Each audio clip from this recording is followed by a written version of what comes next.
the MCAT CARS Podcast, session number 4.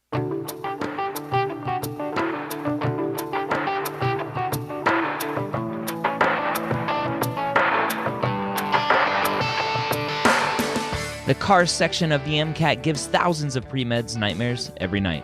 Whether you're an ESL student, lack confidence while reading, or are a slow reader like me, Jack Westin and the medical school headquarters are here to help you score higher in every section so you can be confident you are ready to get the MCAT score of your dreams.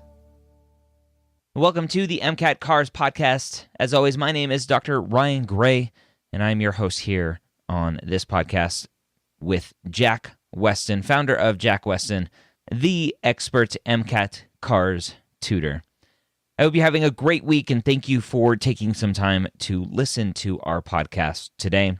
We are still new in this MCAT CARS podcast world, so if you have any feedback for us, go ahead and email me, ryan@medicalschoolhq.net. I'd love to see what you have to say. Today we're diving into a Slate article about a history book. Jack Westin back with some more CARS passages. How you doing today? Great. How are you, man? I'm good. We have a Slate passage today.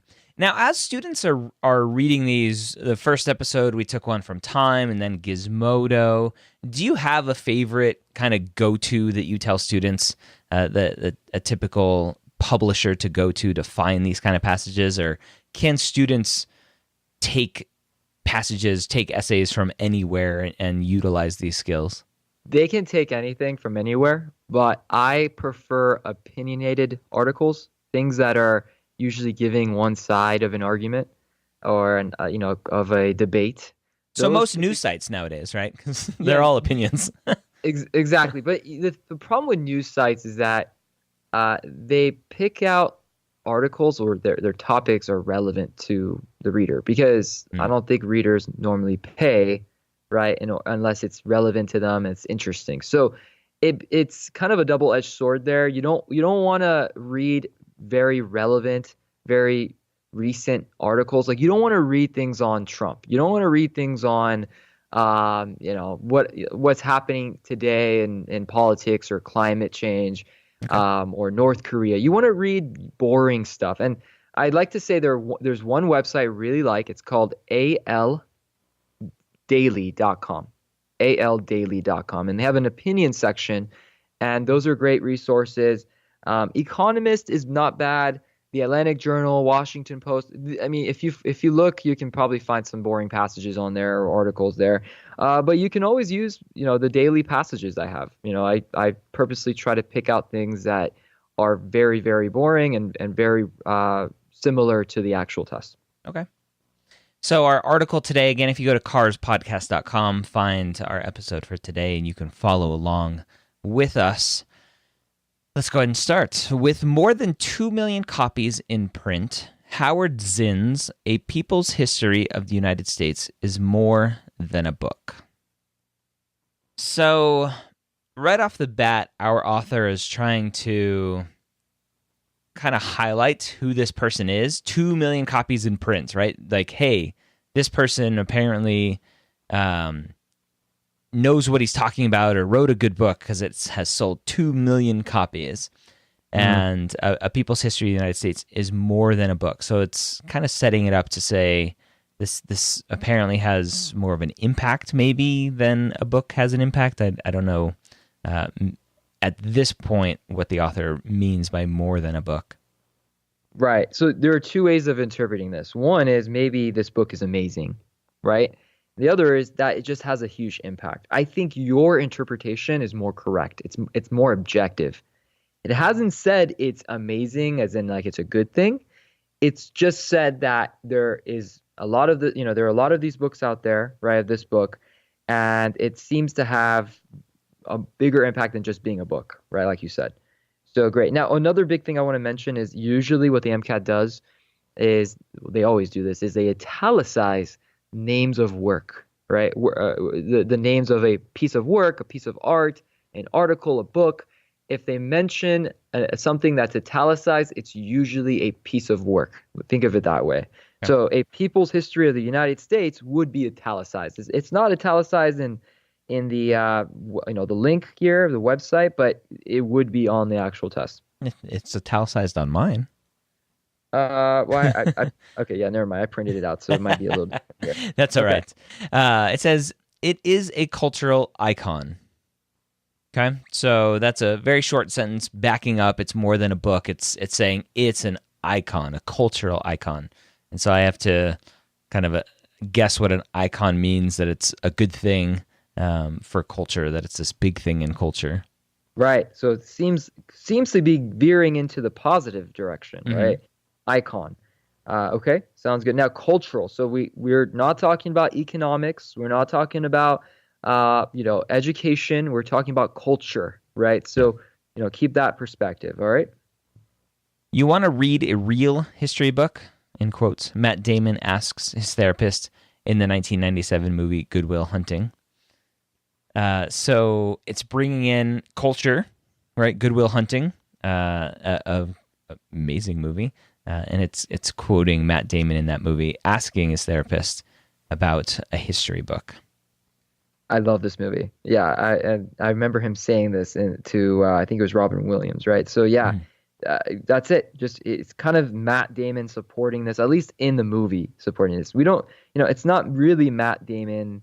We don't know what Matt Damon's actual point of view is, but within the movie. Okay, go ahead. Read Howard Zinn's People's History of the United States. That book will knock you on your ass, in quotes. So Matt Damon is telling his therapist that this book, People's History of the United States, will knock his therapist on his ass. So what does that mean? Knock you on your on your what does that mean? behind? That apparently it's a really good book. Right. So you may not know that idiom, right? You don't need to. You don't need to know what knock you on your butt really means, but based on everything else you're reading, you can probably guess, okay, it's probably a really good book, right? That surprises you in some way. Okay? Mm-hmm. The book's original gray cover was painted red, white, and blue in 2003 and is now marketed with special displays in suburban megastores. So it's saying that in 2003 it was, I don't know, maybe rebranded is a good word, that maybe it's taking hold of its cultural icon roots and saying, oh, red, white, and blue, this is America. And now it's on display in these big stores. That was excellent. Yeah. So something to do with maybe America, maybe it's positive. They're rebranding it in this way. It seems more of a factual sentence. So you could not take anything away from it and still be fine. Okay. Right. I mean, you should understand factual sentences, but I don't think it's going to change anything, right? It's not really changing much here. Okay. Yeah. Once considered radical, A People's History has gone mainstream. So now it's giving us maybe a bit of a different view of how this book was originally maybe interpreted as being a radical book. We don't know radical in which way, but just a radical book. And it shortened the title here to just call it A People's History, so that may be confusing to some. Mm-hmm. Yeah. And now that's saying it's mainstream, so that it's more popular now. That's it. So at one point it wasn't that popular. It was maybe, tied to certain groups of people or a niche. Now it seems to be more popular. That's it. Okay. By 2002, Will Hunting had been replaced by AJ Soprano of the HBO hit The Sopranos. So Will Hunting, 2002. So it's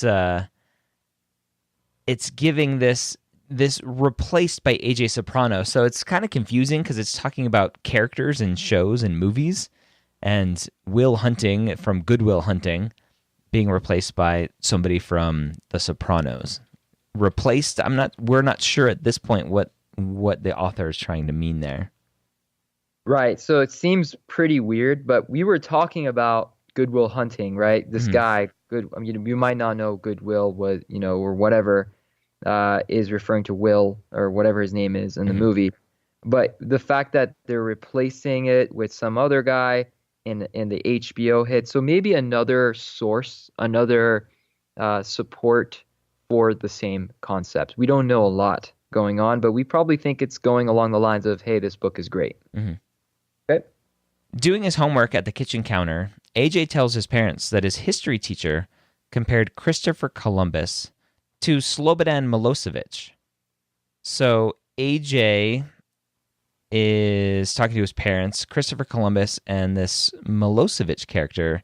We don't know who Slobodan Milosevic is at this point, so I'm not sure why this comparison is important yet.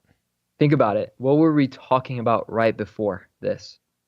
We were talking about AJ Soprano replacing Will Hunting about a people's history. Well, what about before that?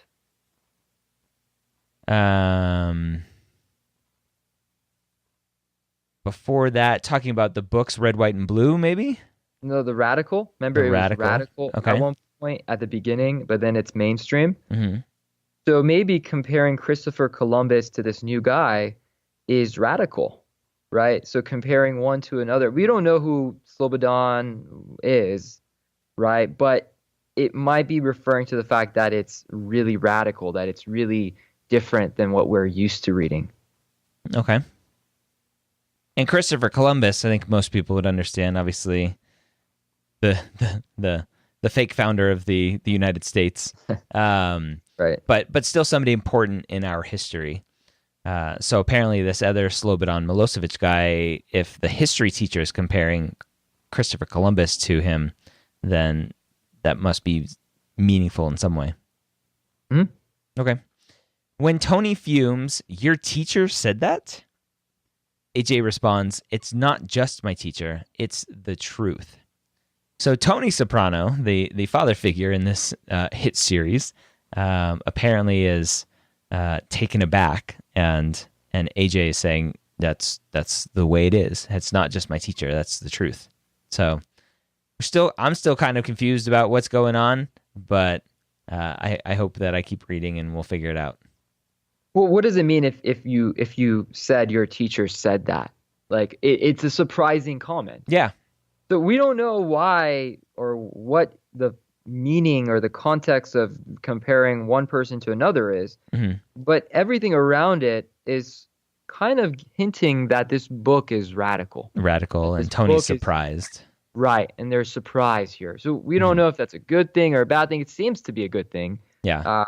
But yeah, that's all you need to know. You don't need to know every little thing that's going on here. You don't need to watch that show, Sopranos, to know this. Okay. And Tony is older and maybe thinks it's radical, and the younger person's like, oh, it's the truth, and then maybe that's how it's gone mainstream.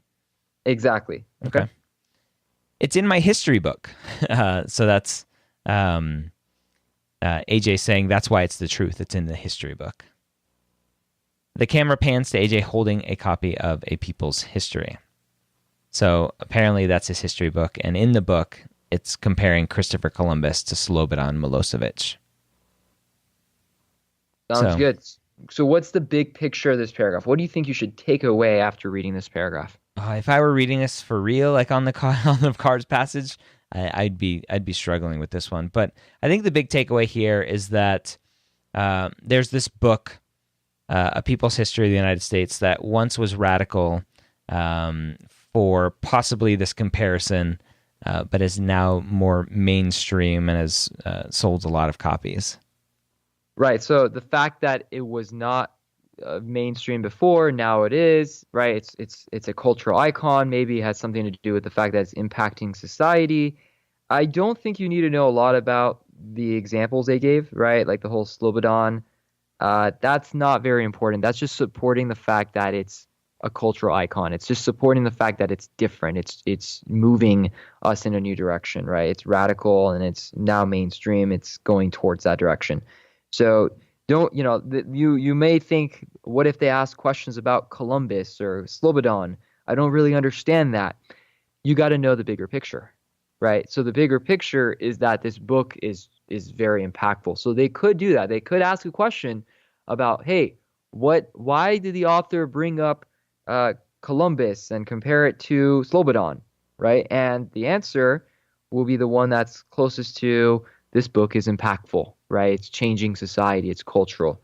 And that's where reading and keeping track of everything you've read so far is very important. Yeah. Okay. History for Zinn is looked at from the bottom up.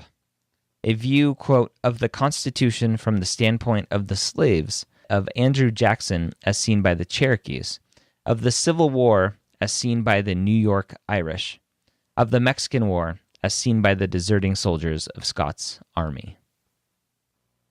So now we're maybe seeing why this is radical, because it's looking at the Constitution from the slaves, and that's from not a good viewpoint, and people kind of typically like to shy away from thinking about that, right? Andrew Jackson as seen by the Cherokees, right?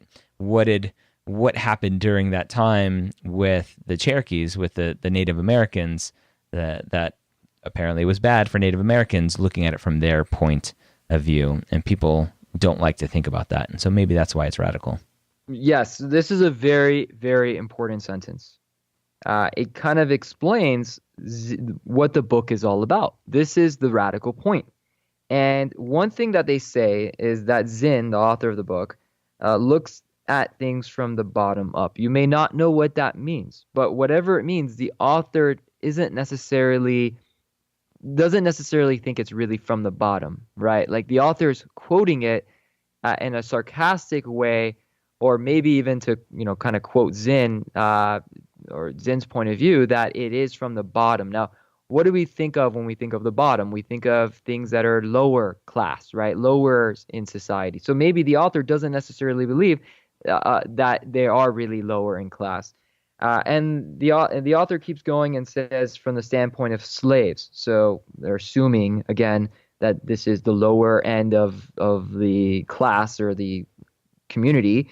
Cherokees, again, the lower point of view with respect to the society. So you may not be able to catch what Cherokees and Andrew Jackson really mean, or Civil War as seen from the New York Irish, but it seems like there are people at the bottom, and this is capturing their point of view, right? And the author doesn't necessarily mean that they're actually at the bottom. This is just the way Zinn describes it, right? So yes, that's great. Okay.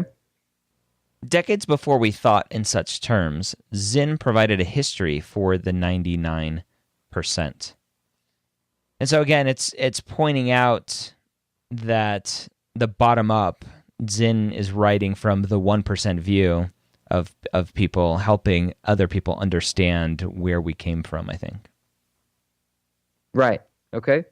So Zinn provided a history, so explaining those 99%, those people that are maybe victims, or I don't want to say the word victim, that'd be too subjective here, but the people who seems to be on the lower end of the society here. Okay. Many teachers view a people's history as an anti-textbook, a corrective to the narratives of progress dispensed by the state. So teachers don't like it. They're calling it an anti-textbook. And they or I don't know if we should read into that they don't like it. They're just calling it an anti-textbook.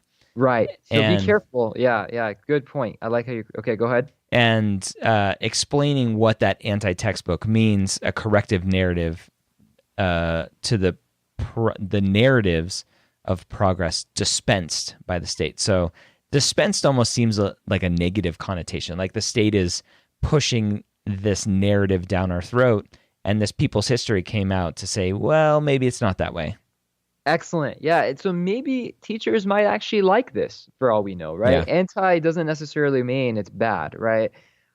So great. So corrective is actually a very strong word, because that's saying that it corrects whatever it is. Like you usually want the correction, right? Yeah. So correcting whatever stories the state dispenses, and dispensing is usually a more negative word, but you don't need to look at it as a negative word. You could just think, okay, they're correcting something the state said, right? Okay. This is undoubtedly true on a topical level. So the author's agreeing how teachers are viewing this as a corrective measure. Okay. When learning about the Spanish-American War, students don't read about Teddy Roosevelt charging up San Juan Hill. So it's giving an example of something that happened in history, students not reading something. Instead, they follow the plight of foot soldiers sweltering in the Cuban tropics, clutching their stomachs, not from Spanish bullets, but from food poisoning caused by rancid meat sold to the army by Armour and Company. And so I think where it's saying students don't read about Teddy Roosevelt charging up San Juan Hill, that's the progressive narrative dispensed by the state. And in A People's History, it's saying, well, no, here's what really happened. The soldiers in the Cuban tropics are suffering from food poisoning. Yeah, exactly. So Teddy Roosevelt, we all know, is like the hero of whatever wars, right? So noticing Teddy Roosevelt charging up seems to be the way that the state likes to perceive things or portray things.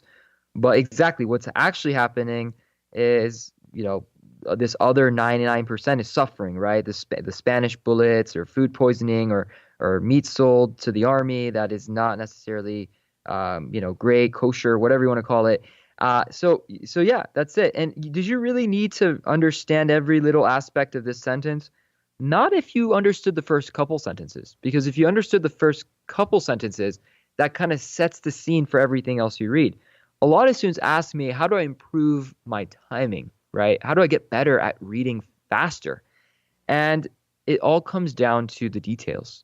So if you're able to pick up on things early on in the paragraph, you'll be able to read and more effectively or quickly the latter stages of the paragraph, right? So for me, it would take a moment to understand the first couple sentences, but if I actually took that time and invested my time properly, that would help me understand the rest, because I know everything else is kind of associated to this idea of people being downtrodden or being looked at or the negative aspects of all this stuff, right? So yeah, excellent. Such stories acquaint students with a history too often hidden and too quickly brushed aside by traditional textbooks.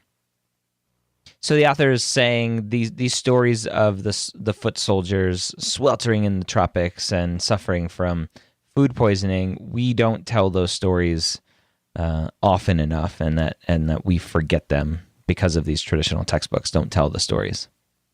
Exactly. So a lot of students might actually misperceive the sentence that says, when learning about the Spanish-American War, students don't read about Teddy Roosevelt. That is referring to the book, right? If you're reading the book, you don't read about this stuff. So that's what it's referring to. And you have to realize that this is related to that book. Okay. But yeah, everything else you said is spot on. Excellent. Okay. All right. So what's the big picture of this paragraph? It's painting the picture of why it's a radical book, why it was considered a radical book, and telling stories about what's inside of it that make it radical, or was once seen as radical. Would it be a little bit more specific? It always helps to be a little bit more specific. So what is the radical thing? I mean, I know you know it, but for everyone, if you're listening, you have to make sure you're very specific in what they're trying to say. So what is the radical thing? The radical thing is highlighting suffering, really, at the end of the day. It's highlighting suffering instead of kind of painting a pretty picture of our history. So they don't necessarily say it's suffering, but it definitely assumes suffering. Mm-hmm. I prefer to think, it's highlighting the bottom or the lower end or the downtrodden, right? So that is okay. But yes, all that other stuff you said, that's the context for it. So okay. Absolutely. Okay. But in other ways that strike at the very heart of what it means to learn history as a discipline, A People's History is closer to students' state-approved text than its advocates are wont to admit. Are wont to admit. Doesn't seem like good English, but it's in Slate, so apparently it is. I've never heard that. Are wont to admit. So I'd kind of rephrase that in my head. Don't want to admit. Yeah. Okay. So this is saying, even though teachers are calling it, from the previous paragraph, teachers are calling it the anti-textbook, the author is starting to hint at maybe it's a a lot similar to what the states are saying, even though they don't want to admit it. That's it. Okay. Look, like traditional textbooks, A People's History relies almost entirely on secondary sources, with no archival research to thicken its narrative. So, I want to read into this and say that's kind of taking a shot at both textbooks and A People's History, talking about relying on secondary sources. Right. With the follow-up comment of no archival research to thicken its narrative. It almost seems like the author is saying, hey, there's not a lot of research that's going into this, and it's just a lot of maybe he said, she said kind of secondary sources, and so that's how they're both similar. They're both not very research-driven. Isn't this a complete 180? Yeah. Based on, I mean, like it seemed like the author was pro, right, the book, right? But now all of a sudden the author's comparing it to the state textbooks. It's kind of similar in a way. So this is the beauty of this passage, is that we don't know if the author actually likes the book. We don't know that, right? It could very well go 180 and think, okay, I don't like this book. This is a bad book. So be careful when you're reading the cultural icon, when you're reading this will knock you off your butt or any of that. That doesn't necessarily mean the author actually likes it. The author is just presenting other people's points of view. So as you're reading, always consider, where is the author's stance? What is the author saying? And the author could change their mind. It's a conversation. So, just like how we can converse and we can talk and we can change our minds as we speak, the author could do the very same thing. So be careful with that. Great. Let's go ahead. Like traditional textbooks, the book is naked of footnotes, thwarting inquisitive readers who seek to retrace the author's interpretive steps. So, again, comparing to traditional textbooks, he's saying A People's History doesn't have footnotes, which are an author's way of saying, here's where I researched this. You can go look it up yourself. And so it's saying that research isn't there, so people who want to keep reading and want to retrace, quote unquote, those steps can't do that. What can we assume that the author likes? What can we assume that a good textbook would do? Gives lots of footnotes and references to sources of information where the research was gotten. That's a good question on the MCAT, right? Oh, yeah, that's a great question. So that's a question that the MCAT could ask. They could ask, which of the following would the author prefer, right? And the right answer would be footnotes and research, right? So that's stuff that they're not going to directly refer back to the passage to, but it's something that you should take away after reading this passage. Yeah, okay. Good point. And like students' textbooks, when A People's History draws on primary sources, these documents serve to prop up the main text, but never provide an alternative view or open a new field of vision. So it's then saying when there are sources, the sources are cherry-picked, so to speak, to just support whatever the author wants to say. Okay, and what is something the author prefers? The author would prefer alternative views, and thinking that is different than the writers. Right. So I'm thinking of a question I could ask is, which of the following would the author not approve of? Right. And I would put the three things that the author does approve of in the answer choices. So I would put, researching as, something the author would approve of. Right. Mm-hmm. Or something of seeking out different viewpoints. Right. Yeah. So knowing that those three things are points or points that the author prefers or likes can help you get to the right answer, narrow down to the right answer. Okay, sounds good. So what is the big picture of this paragraph? That apparently the author doesn't like A People's History, and he tells us why. Well, be careful. We don't know if the author doesn't like it, but we do know that the author thinks it's similar to textbooks in some way, to state textbooks in some way. Okay. So we don't know. It seems like the author doesn't like it, but the author never said, I don't like it. The author never said that it's a bad book, right? we simply don't know. And that's okay. If we don't know, that's totally fine. That's where the subjective stuff comes in. You want to make sure you're sticking to the passage, right? Okay, let's go ahead.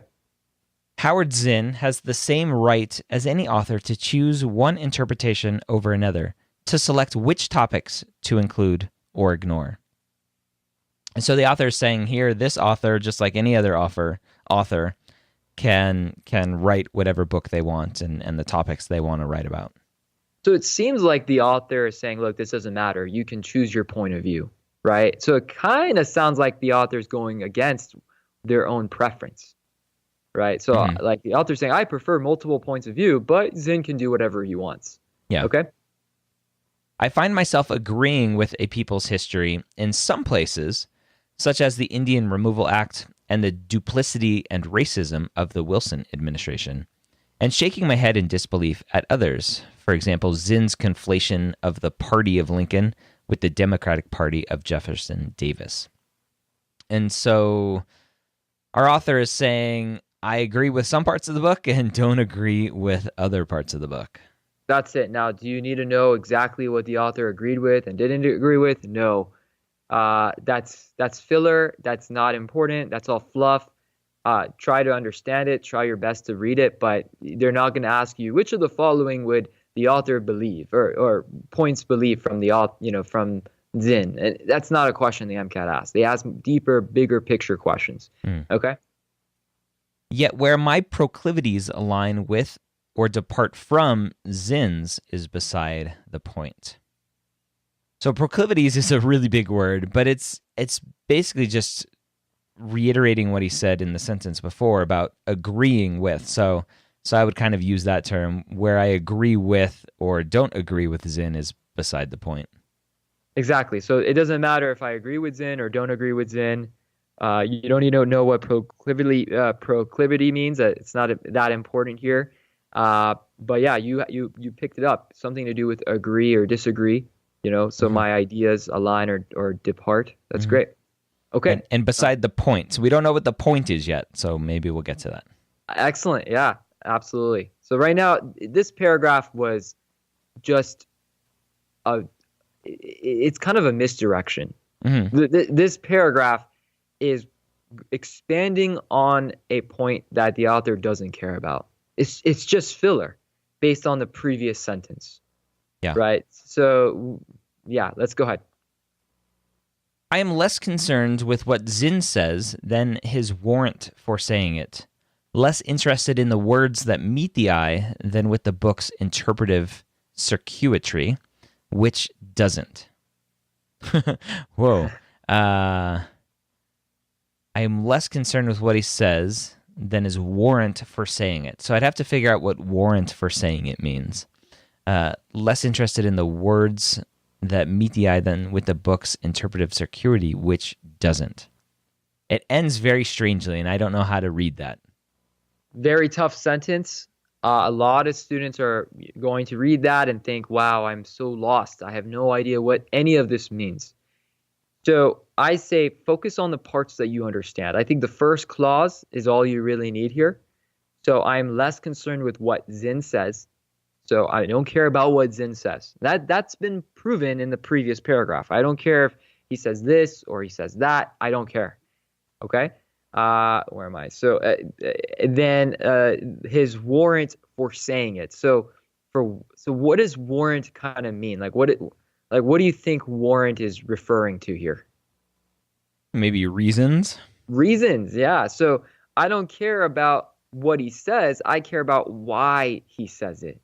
Right. And you may still be confused about that. That is still very complicated. So as long as you realize we're talking about another element other than what Zinn agrees with, we're talking about why Zinn would say something, we're on the right kind of direction as we read.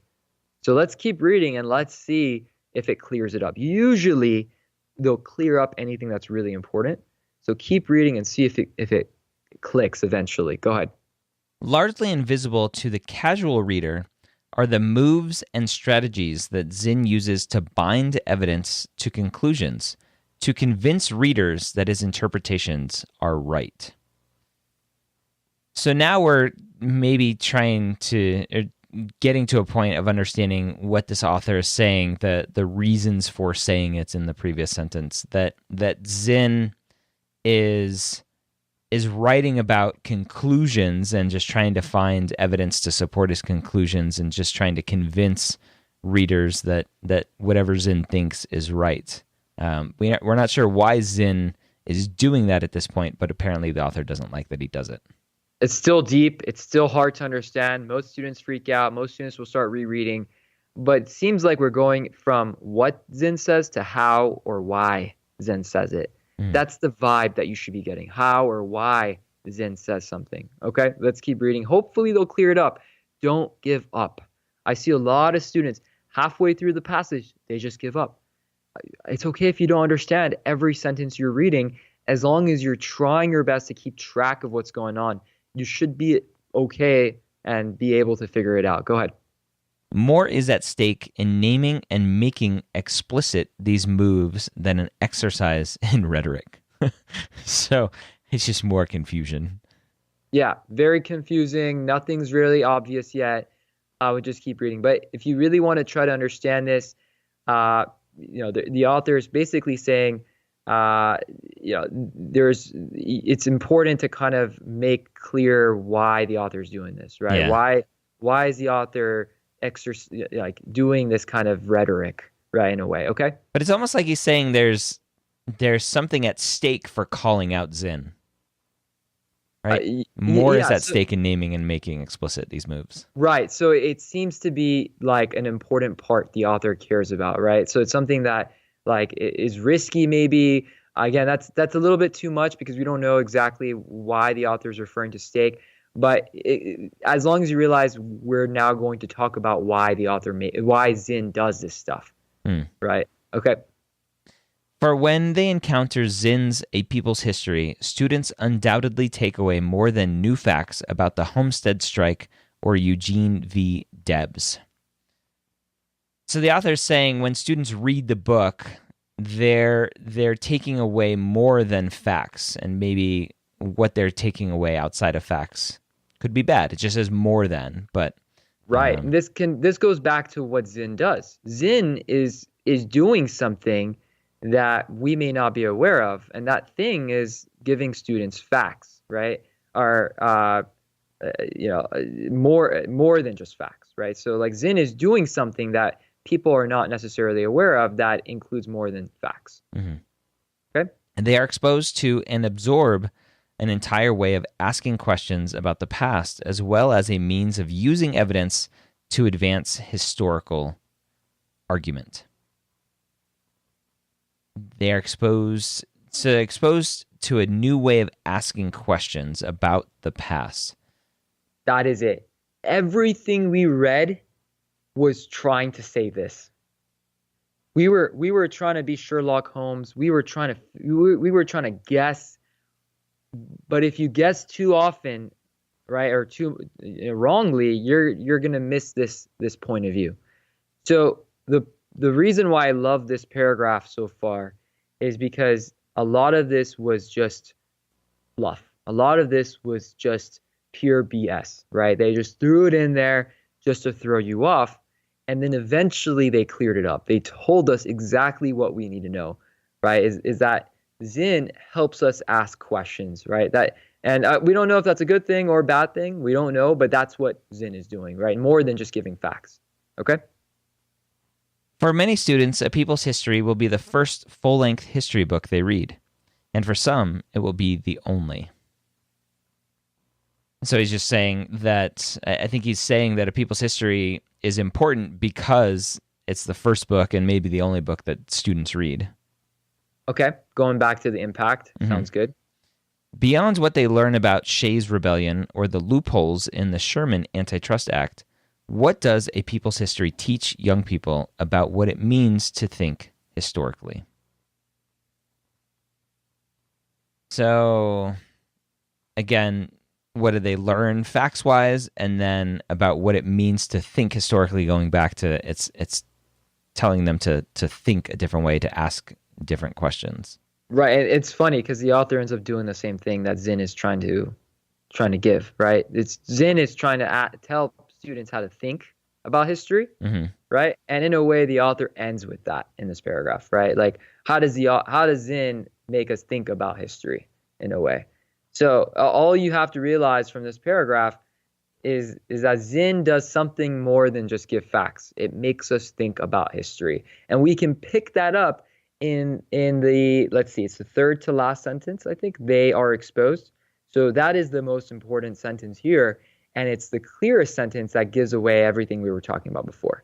So they are exposed to and absorb an entire way of asking questions about the past. That's the key. That's the point that the author was trying to present this entire time, from this paragraph at least. And I'm confused. Like, is that a good thing or a bad thing? I still don't know at this point if the author likes that Zinn is doing this.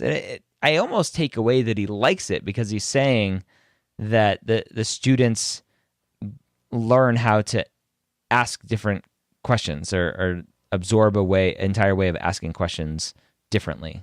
It's a great question. The answer is we don't know. The author hasn't made it clear if this is a good thing or a bad thing.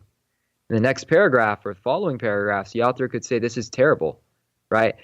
Seems like the author may like this. I mean, why would the author bring up something that Zinn does that's additional, right, if the author didn't like it? Maybe it's because, later down the road, the author will say this is the only good thing about Zinn. Or maybe the author will say, well, this is brainwashing students, right? This is making students do things that we shouldn't be having students do. We don't know.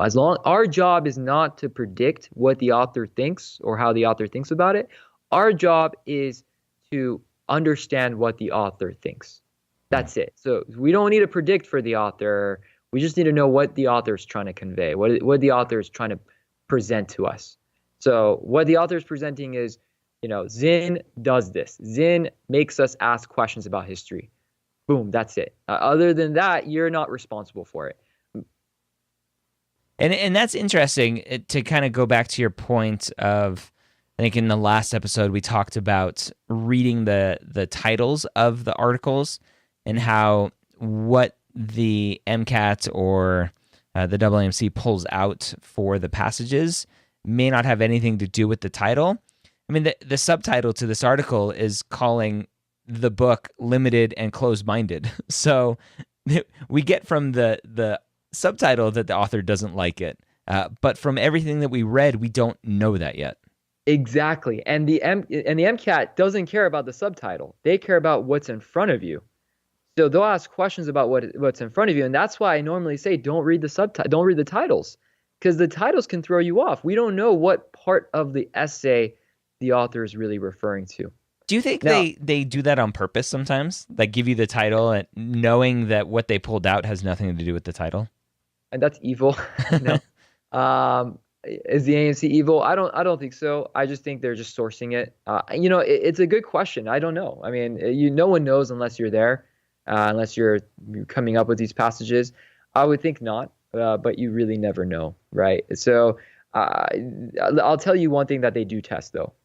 They want to see if you can not bring in your bias. They want to see if you can think critically by being objective.